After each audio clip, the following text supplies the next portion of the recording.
በአንድ ሀገር ወጣት ንጉስ ሲነግስና ከሽማግሌዎች ጋር መስራት እንደማይፈልግ ወስኖ የሀገር ሽማግሌዎች ሁሉ እርምጃ እንዲወሰድባቸው አዋጅ አዋጅ ሽማግሌ ይፈጅ ብሎ አዋጅ አስነገረባቸው። የንጉስ ሰራዊት በየቦታው ተሰማርቶ አዋጁን ተገብሮ ገባ። ከንጉሱ ባለሟሎች ሁለቱ ግን ዛሬ ሽማግሌዎችን ፈጅተን እቺን ሀገር ያለ ሽማግሌ ብናስቀራትና ነገ ከኛ በላይ የሆነ ችግር ገጥሞን ሽማግሌ ቢያስፈልገን ምን ሊውጠን ነው ብለው እርስ በርስ ተጠያየቁ። ለማንኛውም አንድ ሽማግሌ ጥሩ ቦታ ብንደብቅና የሚሆነውን ብንጠብቅ አሉ ይሻል ብለው ተመካከሩ። ከዛም ተማክረውም አልቀረም አንድ ሽማግሌ ወስደው ሚስጥር እንዲጠብቅ ነግረውት ስንቁን እያዘጋጁ ሊያቀርቡለት ተስማምተው ጥሩ ቦታ ደበቁት።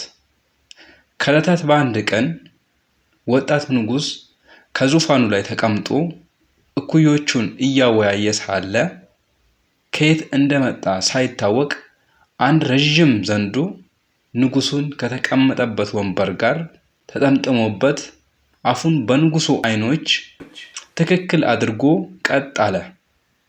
የንጉሱ አይን መቁለጭለጭ ጀመረ።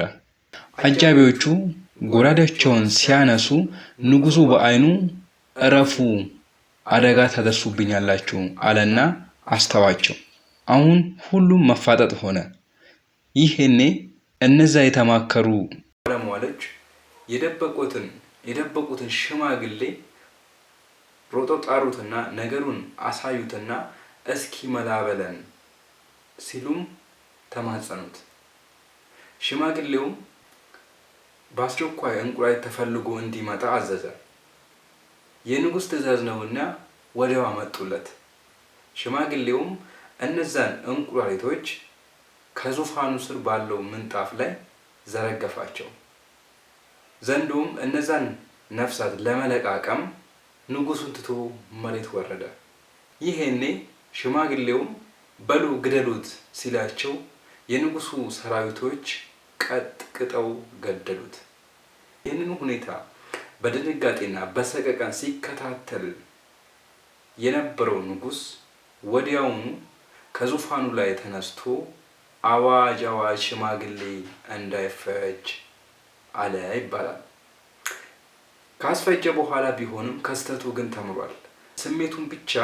ስሜቱን ብቻ በማዳመጥና በጡንቻ ማሰብ አደጋው የከፋ ነው።